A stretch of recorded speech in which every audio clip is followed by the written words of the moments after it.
Good afternoon, everyone. Before starting, we want to sincerely thank the organizers, Denise Mansonides and Shidam Bozda, for this invitation to conduct this seminar today and creating such a generous space for exchange. Our project, that is YouNDigital, which means Youth News and Digital Citizenship, is coming to an end at the end of this year. And the project is about investigating and knowing more about how young people in daily advanced technological environment engage with news and digital citizenship. Our young people are aged between 15 and 24. And here you have also a QR code if you are interested in know more about our project, and also see and read our news, our articles and reports that we share online. This project, this 4 years project, is also based at Lusófona University in our research center in applied communication, culture and new technologies. It's a big name. And is funded by the national agency FCT. So what to expect for today?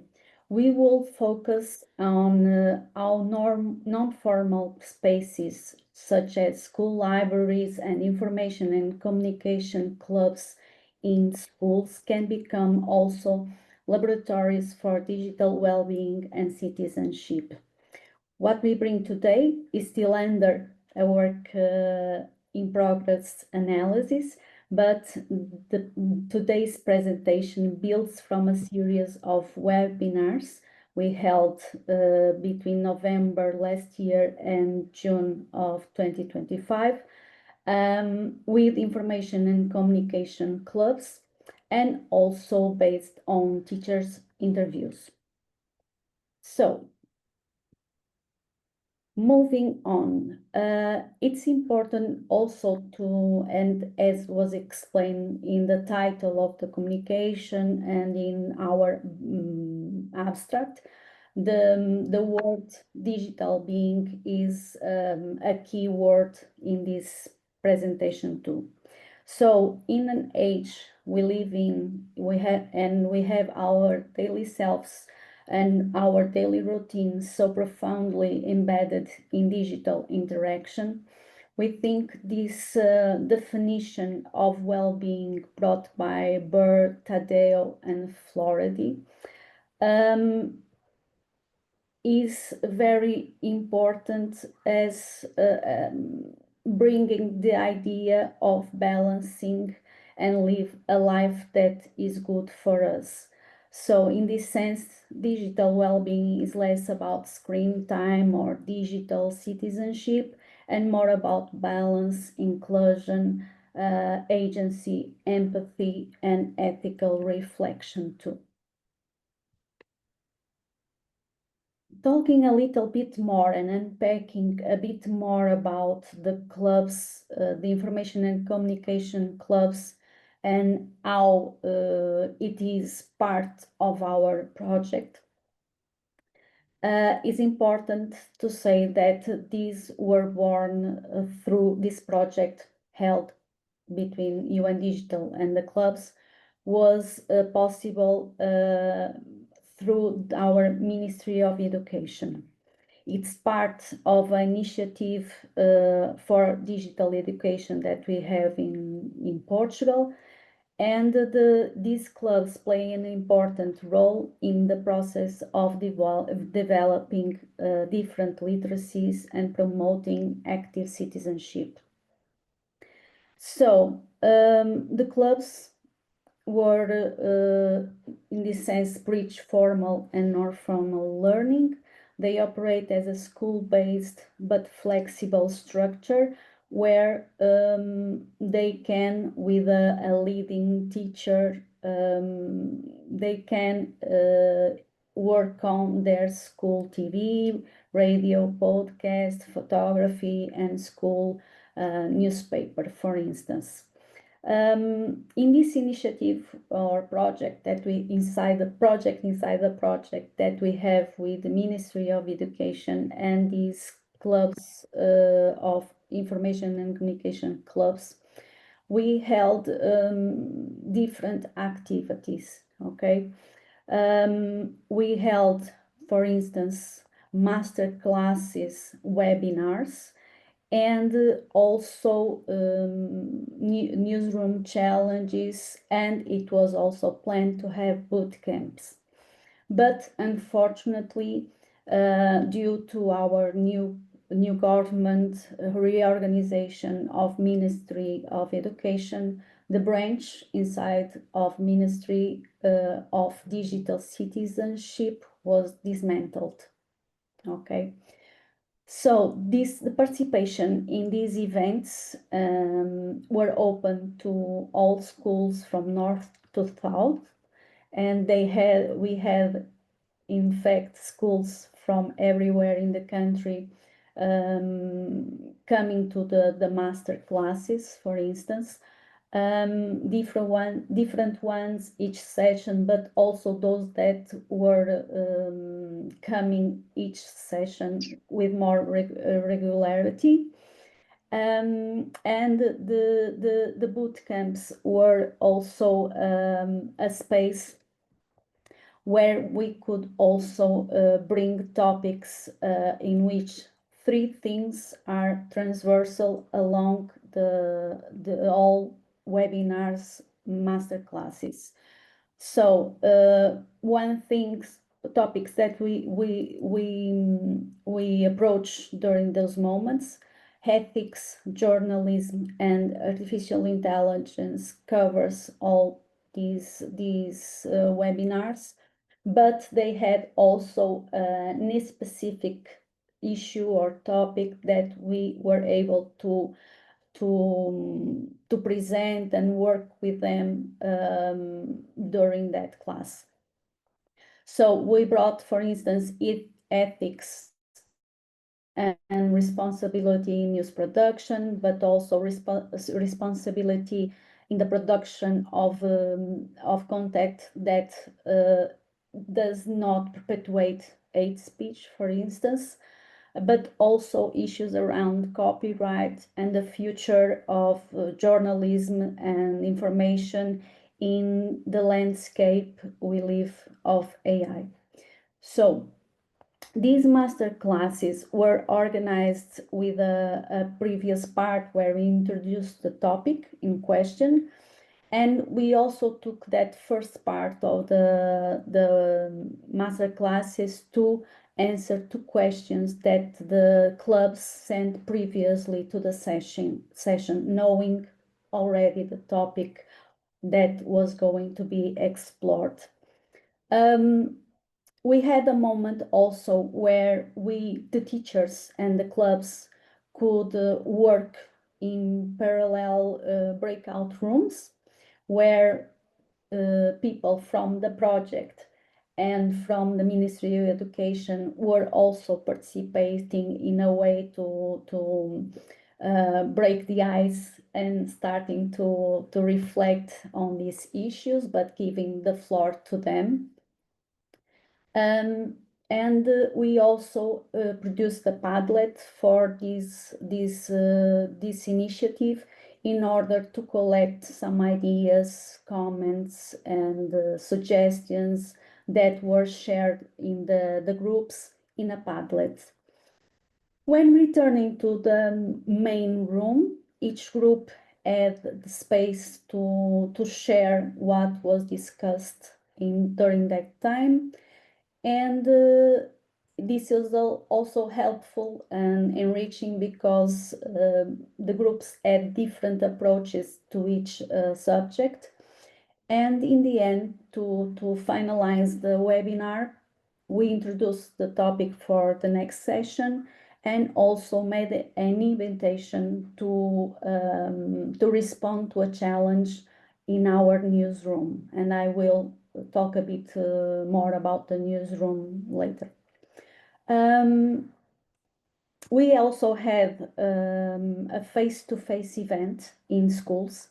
I think around May or June, I don't remember correctly, Maria José, but was under the topic, do you believe everything you read? And the role of algorithms in information, where we were able to be face-to-face in classes, which was also enriching for us. So, talking a little further about the newsroom, the newsroom in the project, the YouNDigital project, was something that we created a work package just for that. So this newsroom was built and rebuilt along the time, and with the technical circumstances we have. And you can also access it in this link. And through the newsroom, we have these challenges you can see on the right side of the screen, that are some of the ones that were disclosed during the webinars, but where also we wanted it to be a place where young people all over the world could share their interests and their opinions and their worldviews. Of course, since we are Portuguese, we had also an editorial statute in saying that we could accept only information and contact produced by them in Portuguese, English, French, Spanish, and Italian. But it's also interesting to have, we had contributes from Macau, for instance, and about personalities and events, historical events, giving a very exquisite perspective, which was also very interesting. But the topics that are associated to our newsroom are in line with Agenda 2030, the Sustainable Development, and approach aspects or topics around arts and culture, economy, education, sports, but also politics. So it's quite broad to offer to the young people that are writing in our newsroom, and some with some regularity. Regarding the teachers interviews that I started talking about, this results from a partnership we made with Denise, and the work she's been developing for the past years. And we would like to thank you, Denise, for being able to explore another layer in our project. And so we followed a script that was already used and validated by Denise when she interviewed teachers. And so we also use that script, but we've adapted to our Portuguese context. So we made interviews to 9 teachers in Portugal with a mean age of teaching experience of 20-something years, and working with teachers, the students, aged 6 to 18. And and also with different socioeconomic circumstances in the schools. So the funniest part comes now. So I leave the floor to Maria José Brites, who will unpack also these issues that I talked about in the first part. Okay, thank you so much, Teresa, and thank you so much, Denise and Shidam, for the invitation, and also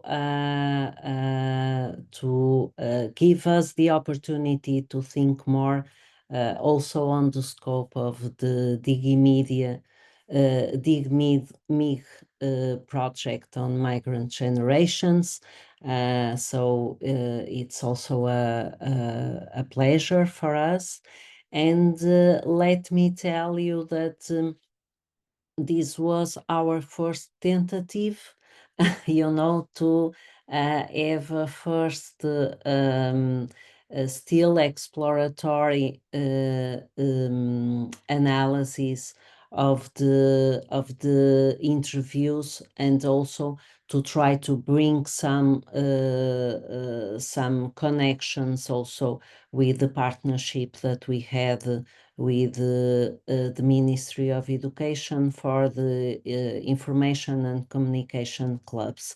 So can you just, thank you. Thank you a lot, Teresa. So this is a very initial exploratory view, and we try to focus, let me also explain you, we try to focus on digital well-being, because it was kind of the challenge that we got from Chidam and Denise. However, and since we knew that the project that is hosting also this webinar is focused on migrant generations and digital spaces and society, so we also try to bring back to the analysis some of the connections we could, let's say, also that connections that were brought also from our interviews. So during the interviews we were not really focused on migrants spaces and generations, but actually they were there. Okay, so and we thought that this could also be a very good space for us also to start to bring these issues to our analysis. So at first, and going back to the idea of the digital well-being, that was mostly the main challenge. Here we thought of it from the voice of the teachers mainly, although when we will be speaking on the ICT clubs, on the IC clubs, we will also think about the students, so about the children and young people, okay?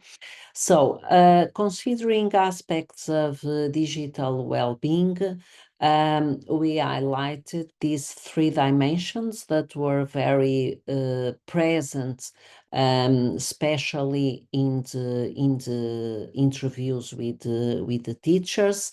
So, at first, this idea of a digital emotional learning.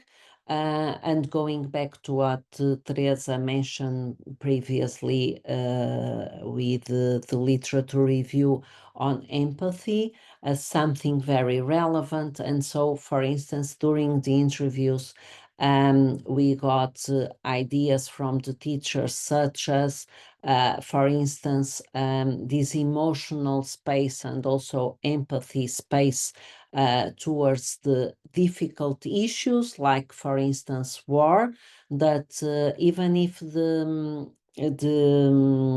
interviews were conducted recently, around June and July this year, actually the issues of war were very proeminent still.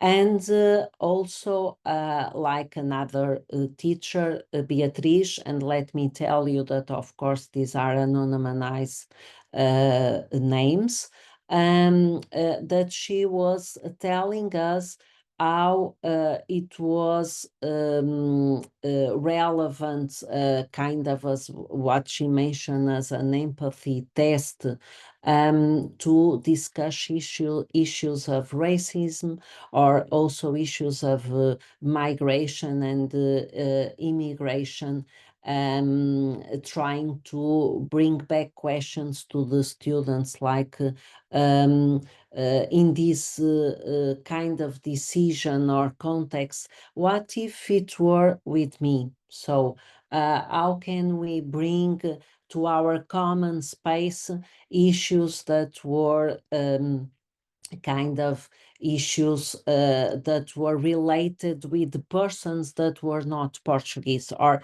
that were not facing solely Portuguese dilemmas, let's say. And another issue that was very prominent also in the interviews, it was what we call the ban paradox, and also the idea of digital separation, but also integration. And that was related with something that was going on a public discussion in Portugal, as actually it is in other countries, on how it is prohibited or not to use, for instance, cell phone at the school. So this was also a discussion during the interviews. And it was very interesting that in this regard, for instance, in one particular interview, that was more prominent, with a teacher from a private school. In that case, it was a first cycle or a primary school teacher for young children around 6 to 7 years. And how she was telling that, for instance, at her school, it was completely reinforced the use of digital technologies, and also including cell phone, but for educational purposes. But even so, they would allow and reinforce activities that would also prepare these young children for digital futures, let's say. And so this was a big discussion on how we relate well-being with the connection or disconnection, or with ban or not ban cell phones, for instance, at school. And for instance, this was something very prominent in IC clubs as well, because, for instance, when we started to preparing the webinars and the master classes with Ministry of Education, they asked us from the beginning to bear in mind issues of artificial intelligence, risks, and also ways of promoting a safe, an environment of wellness in using the technology. So that was something that was very prominent, not only in the themes that Teresa presented, but also within some of the discussions we had with the students inside of the webinars and the master classes.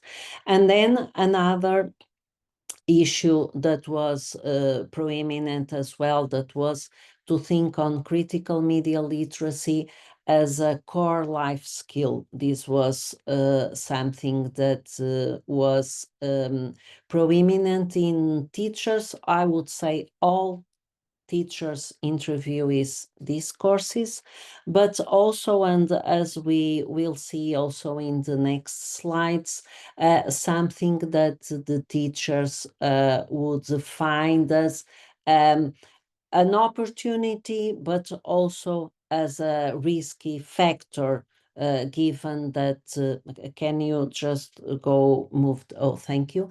Also, a risk factor that we could see, given that they have the sense, the teachers have the sense that children and students will not really pay attention to being critical towards information. So given this relevance of critical skills in our society, so there was this, paradox also of it's important to be critical, but we have the idea that the students are not so critical as that. And so this is related with this lack of critical skills for evaluating online information that the teachers were mentioning during the interviews. And so they were consistently naming the lack of verification of information, and also the fact that these young persons would live in filter bubbles, and also with the illusion of being digital competence in regards to the use of artificial intelligence. Even if in this regard we could see, let's say, an evolution of the way teachers were having feelings towards young people, children and young people, because until these contexts of artificial intelligence was more proeminent, the idea that the children and young people would be a kind of digital natives, knowing everything that was online. But now with the artificial intelligence is like, and if I may say so to the Portuguese context, it's like if not only the teachers were in a difficult situation because they were feeling that they have lack of experience and knowledge toward AI, but also they feel that the students have the same problem. So, and here it is a kind of a shift from the digital natives idea to kind of it's still the idea correct of being digital natives. And of course, we could find either in the interviews and also in the ICT clubs, in the IC clubs, these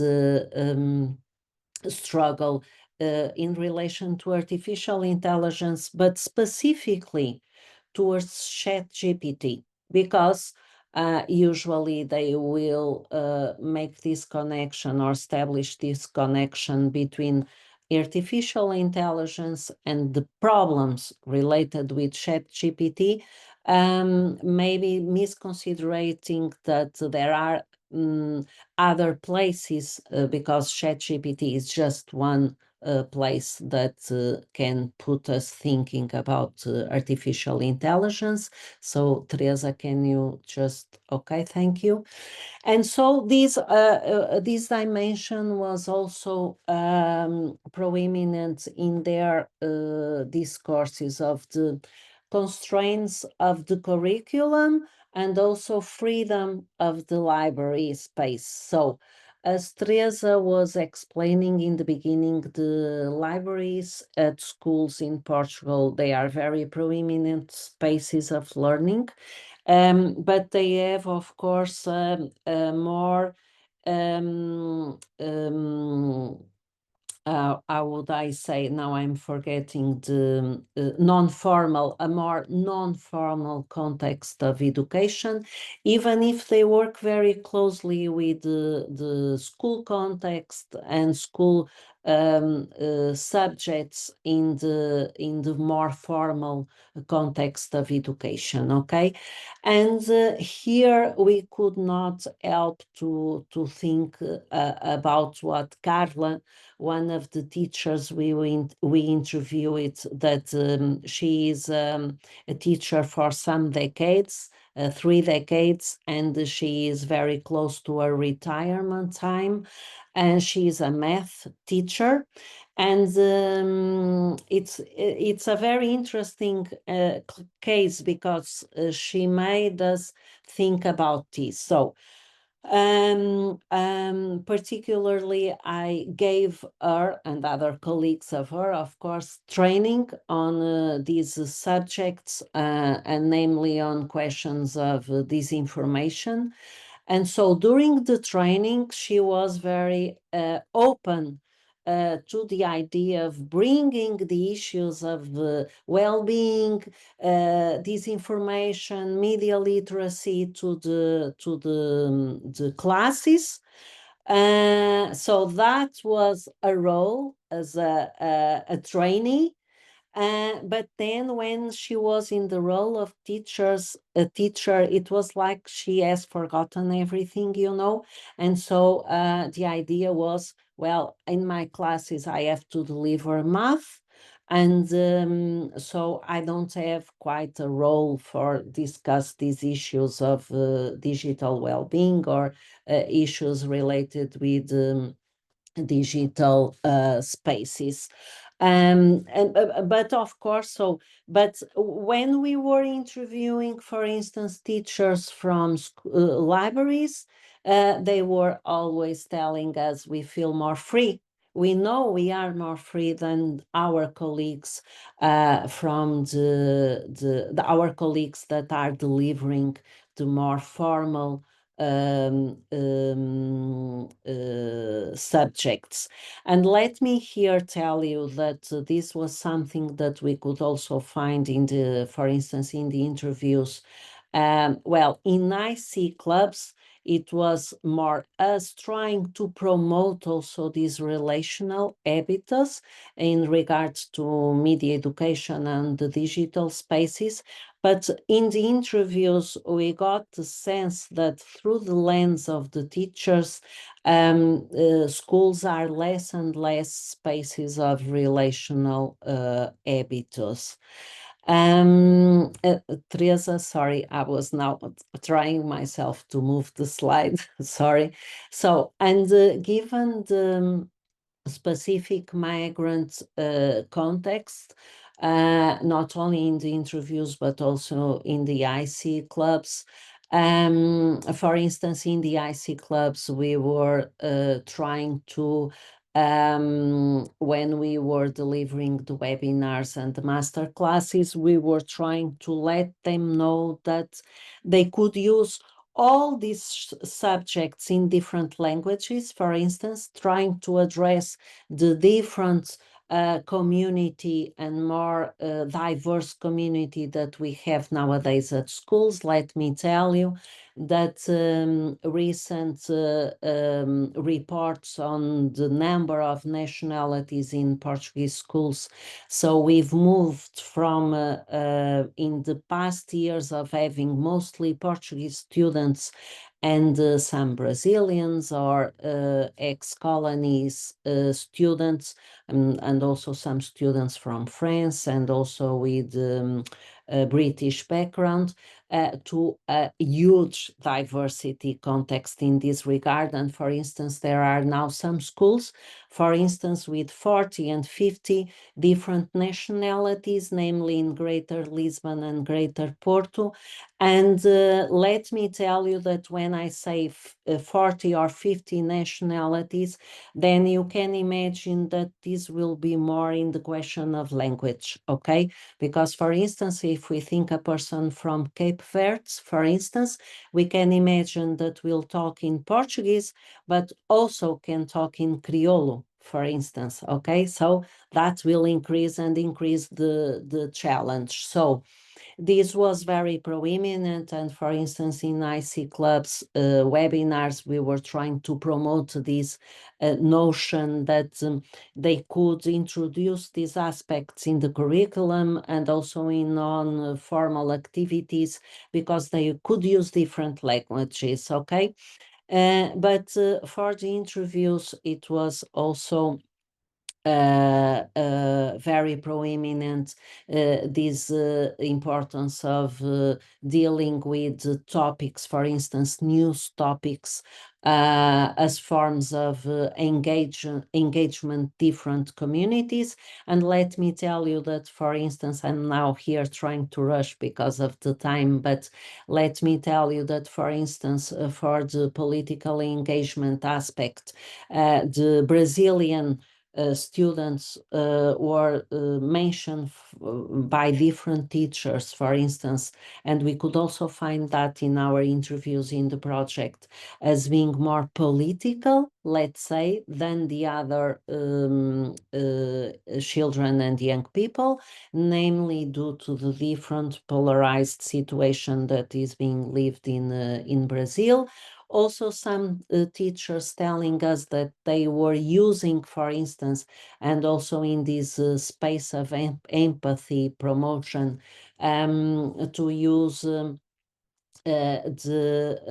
anti-immigrant speeches to dismantle the idea of the other, and to dialogue in the notion of we cannot just think of the other, because we can be the other person in different contexts. And of course, as I have already mentioned, the linguistic aspect, that just let me tell you that, for instance, for the news, this would push us for different types of contexts. For instance, children and young people that were not speaking so well or fluently in Portuguese, they were, for instance, more keen on search for foreigner news in English, for instance, or on their own languages, and also digital influencers. Okay, so can you just change the, okay, thank you so much. Just here, to start to sum up, here in thinking the institutional and contextual barriers, the teachers that were here kind of in their mediator, gatekeeper, pivotal role. And let me tell you that school was also considered as a space for trying to escape to some deprivation layers in some of the contexts, also as a space to promote diversity and inclusion. And namely, when they were finding that, for instance, there was this lack of relational habitus, for instance, in the space of family and peers, and also the emotional aspect, and namely the emotional aspect in relation to the news. Can you, okay, thank you. And so we got here some challenges, and just to try to begin to sum up. So something that was prominent,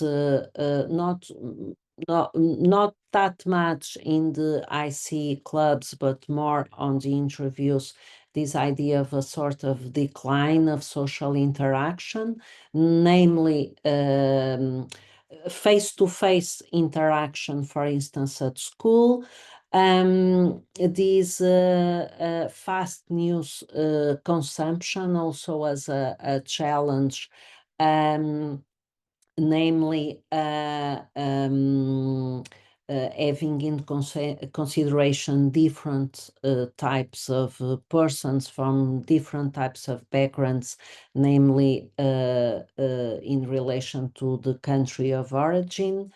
And also another aspect that I didn't mention before, but that was also prominent, namely in some of the interviews, that was, so people are consuming less news. Okay, we might say that we can move on to TikTok or to Instagram or YouTube, but people pay attention that those are spaces that are dominant for entertainment and not real for news, not really for news.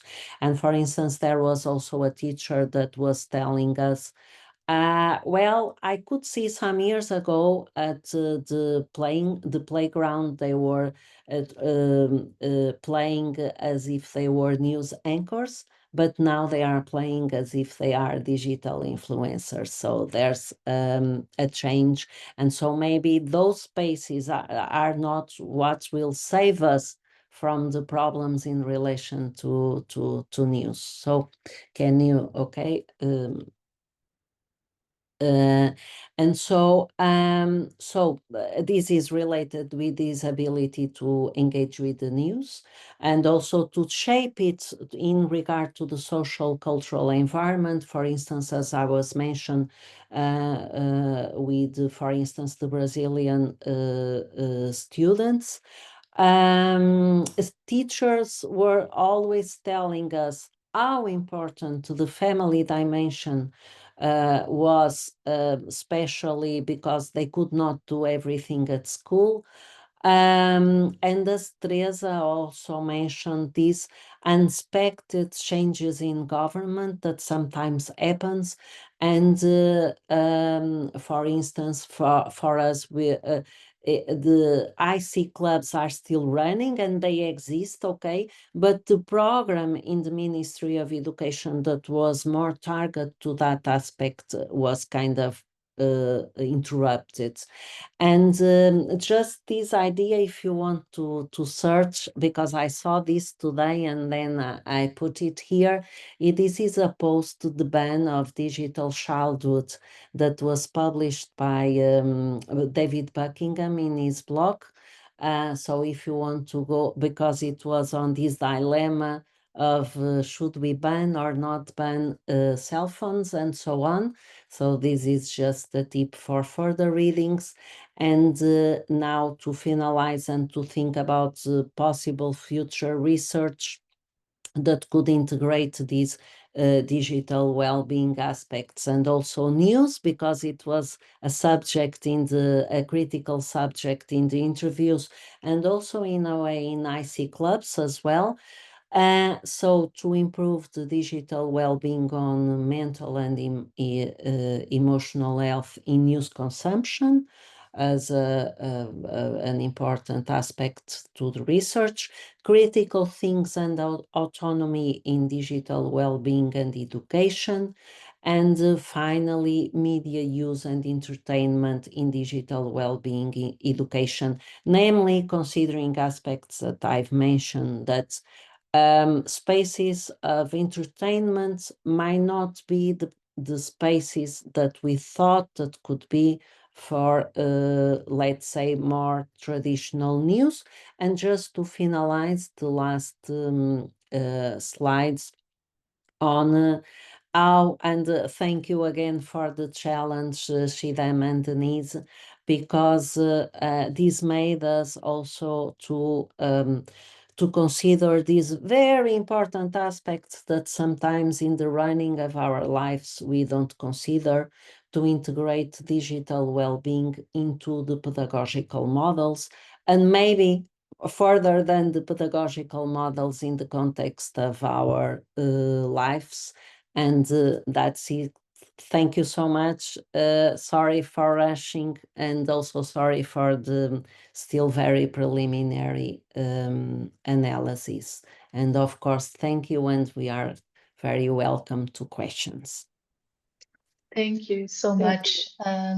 Yeah, no apology necessary. I'm also looking at Chidam. This was amazing. I wish we had more people to listen to your wonderful presentation, because you definitely deserve this. And I really, really enjoyed it. I think I got too much credit for the working together part, but it's been really interesting. And yes, we can definitely open the floor for questions. We have about 10 minutes left. So is there someone who would like to ask a question? I have a bunch of questions, so I can also start to them to you. Yes, thank you. Thank you so much, Maria Jose and Teresa. I think there's also just so much overlap and so many interesting aspects with our project too. I also have lots of questions, but I will start with one because you also emphasized this, and I also to go back to the topic of migration and how that influences well-being and the role of teachers. So I also observed this when I was doing my research in the school in Bremen, for example, how teachers perceive the children or how much of understanding they have of their life worlds. This plays such an important role in their relationship.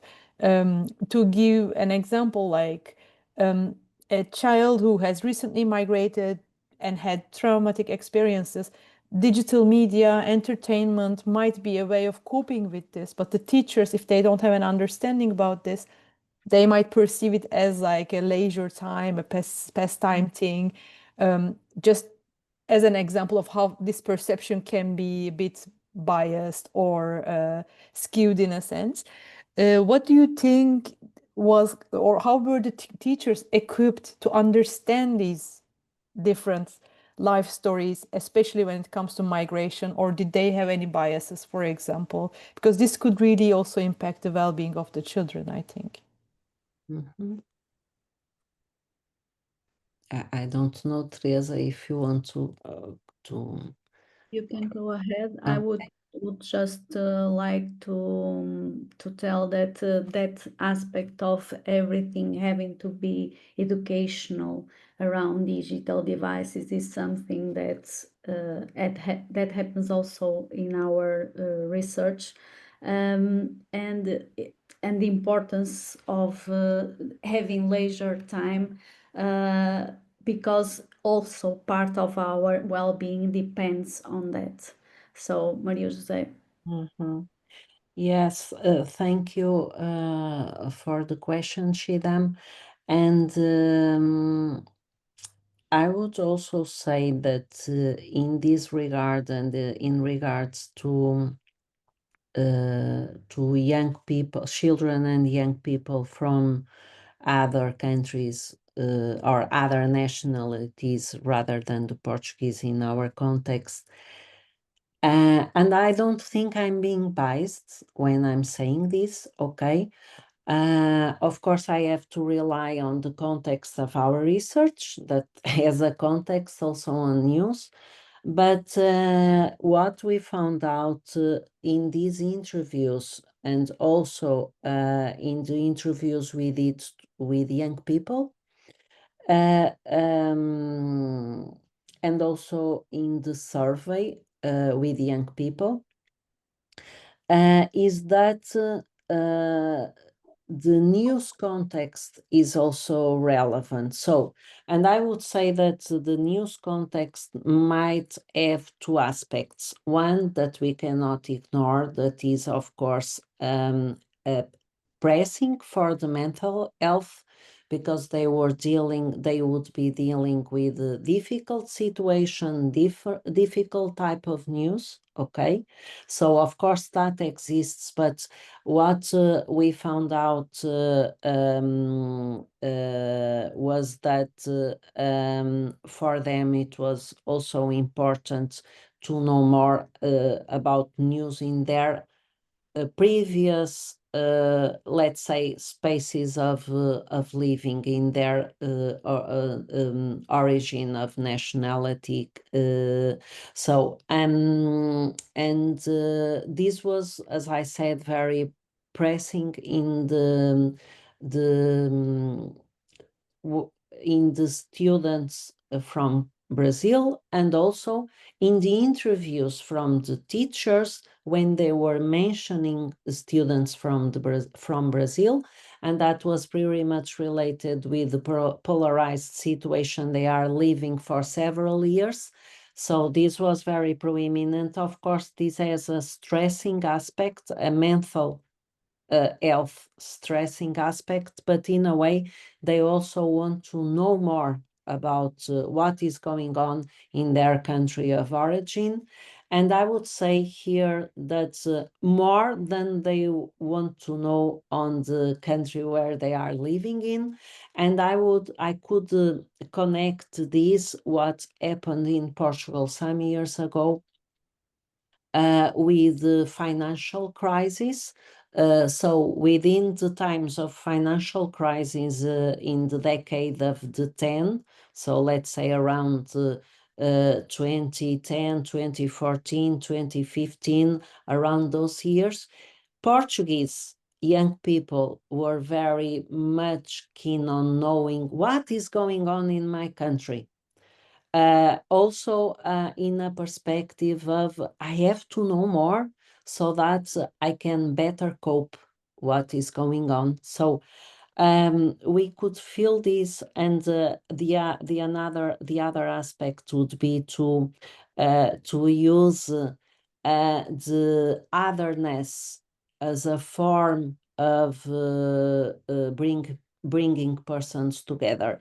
Let me tell you, of course, these were interviews, and we have to bear that in mind, because we were not there to see how they would really act in when situations are happening.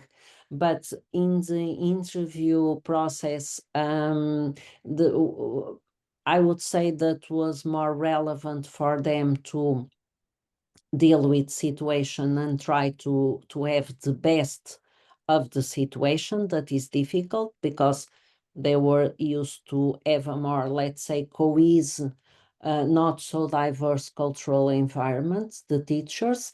And so I would say that that was their main, but of course it's an interview. I don't know, we don't have the elements to know how that would be in the daily life, you know. So I don't know if I answered. Yeah, thank you. I think we have time for one more question. Anyone? Okay, because I would love to touch upon one thing is that on the slides at one point it said that the teachers did not really want students to use digital media in the breaks because it prevented them from real play and real connection. Yes. I was Yes. wondering if you can reflect on that a little bit On more. that, yes. So actually, I didn't mention, but it was on the slide. Thank you for bringing that, Denise. Yes, that was something that they were saying that, and I remember a specific teacher, for instance, in the interviews, that were mentioning that if they would be at breaks using their own cell phones and using the digital the digital equipments, they would not be reinforcing that relational habitus, because they were in a way playing all alone more than they would be. So, but let me tell you that this is not something that is happening in all the schools, okay? For instance, in Portugal now, it's not on the first cycle that is around primary school years. They cannot use cell phone, okay, but for the other school years, then it will depend on the school. So they might say that they cannot use cell phone, or that it would be better if they wouldn't use it. But so here, and especially in those teachers from more the primary school, this relevance of having more time to play with each other. And actually, for instance, something that was still prominent was, for instance, in some examples, they play more, for instance, girls with girls and boys with boys, and girls more on digital influencers roles, and for instance boys still more on playing soccer, for instance. But this notion of this digital disconnection as a way of well-being and as a way of improving relationships between them. Yeah, I don't know if Teresa wants to. I think it's a very important issue to reflect about. But as I look for the world today, I think that this is a problem or aspect that takes time to build and needs to involve all generations. And it's not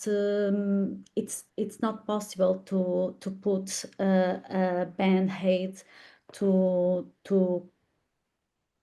resolve that rapidly. So what I see more in it, especially here in Portugal, what I feel is this: it's important to have results, but are these results effective, or are they teaching or helping learning how to have a good relationship with others and with digital devices or AI and so on. So I think one aspect that is left behind is, for instance, children's digital rights on one aspect. It also builds strategies to use that forbidden fruit in a more hidden way. And as I'm used to say, if internet would be a car, it would be a car without brakes because it's too fast, things happen too fast. And we want we need to decide who we want on the next next to the driver. If we want us with our experience in a collaborative way, learning together how can we make a more healthy digital future, or do we want someone of that child age who lacks also the experience, life experience that we have, and it can make a bigger disaster. So it's in this line of thought that Thank you.